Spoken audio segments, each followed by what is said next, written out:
అమ్మవారి ఉపాసన ద్వారా సాధించలేనిది లేదు.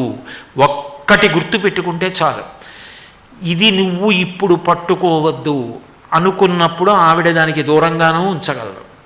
ఇది ఇప్పుడు నీకు అవసరం అనుకుంటే అది ఇవ్వనూగలదు. ఆమె ఇచ్చిన అనుగ్రహం, ఇవ్వకపోయినా అనుగ్రహం, అందులో ఏదో ఉంటుంది, లేకుండా మాత్రం ఉండదు.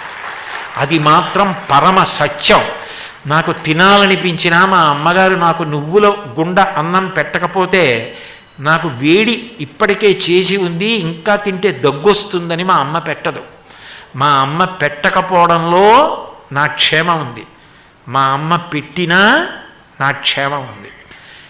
పెట్టినా పెట్టకపోయినా ఆమె పాదాలు వదలకపోవడంలో భక్తి సంస్కారములు ఉన్నాయి.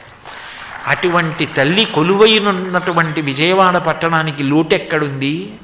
అటువంటి పట్టణానికి వచ్చి మారు వడ్డన